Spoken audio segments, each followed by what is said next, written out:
Have you ever felt so overwhelmed where you feel like your life just doesn't feel like your own anymore? Like you are just constantly running to keep up with all of the obligations and commitments and expectations in your life, and you just feel so bombarded by every single thing that you have said yes to and that you have obligated yourself to, where you just don't even have time for yourself anymore, and you don't have time for the things or the people that you truly care about.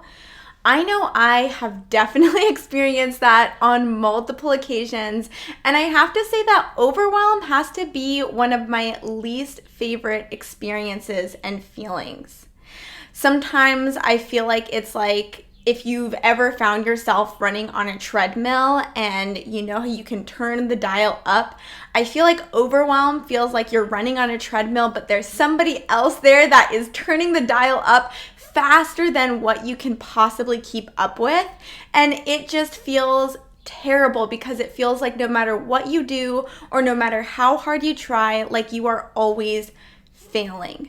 And this can really lead to feelings of low self-esteem, a feeling like you're disappointing others, a feeling like you're abandoning yourself and your needs. And it can just feel like this horrible, horrible quicksand of destruction that has you trapped and makes you feel like you are not living your own life. If you're watching this video, chances are you probably either feel like you're in that state of overwhelm right now, or you feel like you're heading in that direction and you want to stop it before it gets too big and you lose contain. Well, this video, I want to share a helpful practice for you to regain control of your own life and stop overwhelm in its tracks so that you can move forward in your life with clarity and feel like you are in the driver's seat of your own life.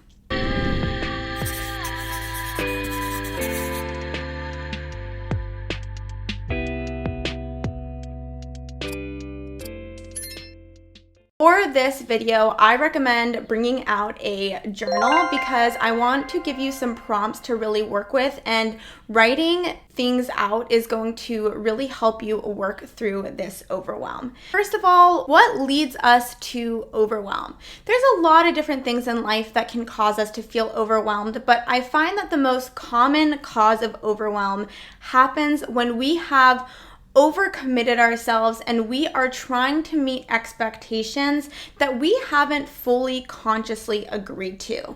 If you think about expectations that are set for you, whether you set them for yourself or they're expectations set for you by your partner, your friends, your family, or society, I want you to think about these expectations like a contract. Each expectation has a specific contract. And what can lead to overwhelm is when we are not giving ourselves time or space to actually decide for ourselves if we want to sign right away to that agreement, if we want to negotiate the terms of agreement. So maybe it's like, you know what, I do agree to this expectation, but we need to adjust some things so that it's more suited to my lifestyle and what's on my plate right now. Or we don't give ourselves space to decline the contract. We don't give ourselves time or space to really consider if this is really in our best interest. So part of nipping overwhelm in the bud is to take a look at what expectations you are feeling pressured to meet one by one and deciding for yourself if you agree to the terms of those expectations, if they need to be negotiated, or if it needs to be declined. So bring out your journal and we're going to jump right into this. The first thing I want you to write down and reflect on is the question of what expectations do you feel pressured to meet? And what I find really helpful with this is to create columns. So create a column for yourself, what expectations you've set for yourself, what expectations you feel by your partner, what expectations you feel by family, friends, and society. And just write out as many that come to mind.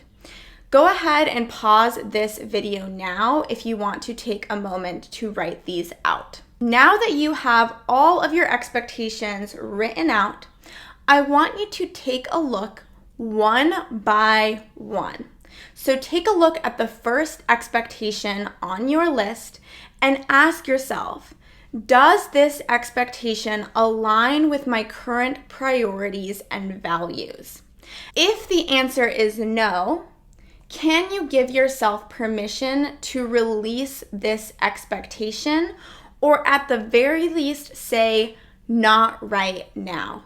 An example of this I'll share from my own life happened for me many years ago when I started my self-love journey, and I was feeling a lot of pressure to meet up with friends and to drink and go out and party till really late in the evening or even till early hours of the morning.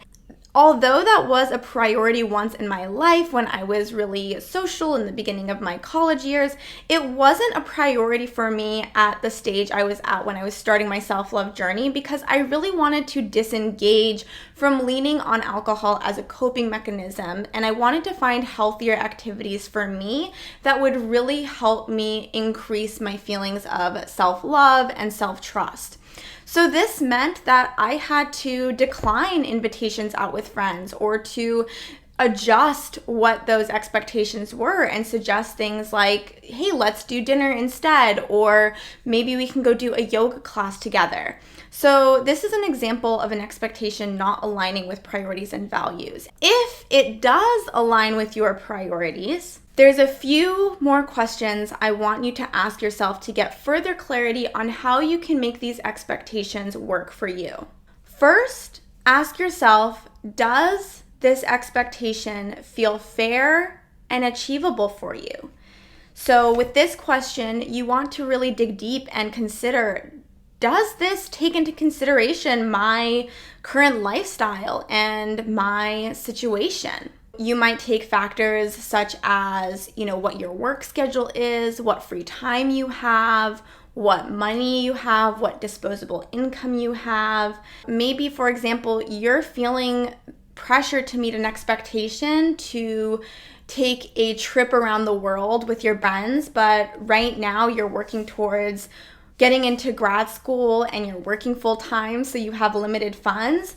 So then you might realize, as much as I want to do this and wish this were feasible for me, this actually doesn't feel fair or achievable because it doesn't take into consideration what my current lifestyle and situation is. You might still really want to connect with your friends and create new experiences with them, and that's where this next question is really helpful, which is, how do I need to adjust this expectation in a way that takes into consideration what my lifestyle and situation is? And the goal here is to make this expectation more fair and achievable for you. Maybe your friends are planning a trip around the world and you wish you could join them, but instead of buying a global ticket and trotting around the world, maybe instead you suggest, hey, can we take a long weekend trip to a city nearby? That is an example of how you might be able to adjust that expectation in a way that really works for you. So take time to go line by line through these expectations, and as you do so, you might find that, hey, yes, there are some expectations that you agree to those terms and you say, yes, I'm committed to this, but now you know that you have consented and you have signed the agreement. Others you might look through and say, you know what, I do agree that this is aligned with my priorities, but the way that I'm trying to meet those expectations, or the way that I'm feeling pressure to meet those expectations, does not take my life into consideration, so I need to adjust it to make it work for me. And in this part of the reflection, you might find that you may need to have further conversations with your partner, with your friends, with your family, and bring other people into the mix and make sure that you communicate clearly how the expectations need to be adjusted. Lastly, with the items that are not aligned with your priorities, that do not feel fair or achievable for you, I want you to write a not to do list. So open up another page in your journal and I want you to write down all of the expectations that you feel pressured to meet, but that you do not agree to and that you want to let go of. And this is your not to do list. So when you start to feel overwhelmed or start feeling pressured to meet a certain expectation, you might want to check your not to do list and say, nope, you know what? That is not on my to do list, and I am not going to meet that expectation, and I'm going to relieve myself from the pressure of taking actions and spending my time, money, and energy there. Doing this exercise overall is really going to help you find clarity in how you should be spending your time, money, and energy. And it's really going to help you to reclaim your own life so that you are ensuring that you are making decisions that are aligned with what your goals are and with what you value in life. And you're not just agreeing to the pressures of everyone and every single thing around you. Now, I know this can be really difficult, especially for those of us who are people pleasers or have tendencies towards perfectionism or just want to say yes to everything. And it is so hard. I want to leave you with 2 tools that really help me when I start feeling like, oh, I'm just going to disappoint everybody, or, oh, I wish I could just do it all. The first is when you are saying yes to anything, remember that it means you are saying no to something else. So having this mindset really helps you question, is what I'm saying yes to causing me to say no to something that's actually more important to me? Or is it saying yes to something that I really want? For example, let's take something for simple such as a morning routine. If I'm saying yes to spending an hour and a half every morning on doing my hair and makeup, maybe I'm saying no to having a morning routine that includes journaling and meditation and doing a little workout. So maybe I need to adjust that. Maybe I only do my makeup and I don't do my hair, right? So that I have more time to spend on those things that are more important to me. And the last tool that I'll leave you with is an affirmation that I personally like to go to when I am feeling really pressured and like I am just not doing enough and I am not enough for the people around me or the world around me. And this affirmation is, I am doing enough, I have enough, I am enough. And just repeat that as often as you need and give yourself permission to take your life back into your own hands and work in ways that are aligned with your own priorities and release the expectations that no longer serve you. I'm sending you so much love, and I hope that this gives you a sense of freedom and relief and autonomy in determining your own life. If you enjoyed this video, please be sure to like and subscribe and come back for more. If you enjoyed this practice, you'll be excited to know that it comes directly from my online course called Building Body Love, which is a self-paced, research-backed online course that is designed to help you develop the tools you need to love your body and yourself throughout your entire life. And this practice actually comes from the lesson called Combating Comparison. So if you are somebody who especially struggles with comparing yourself to other people, whether it's your body or your successes or really anything else, you are going to really gain so much, not just from that lesson, but from this course as a whole. It's really going to help you develop your self-love toolkit and apply it to your life in a way that works for you.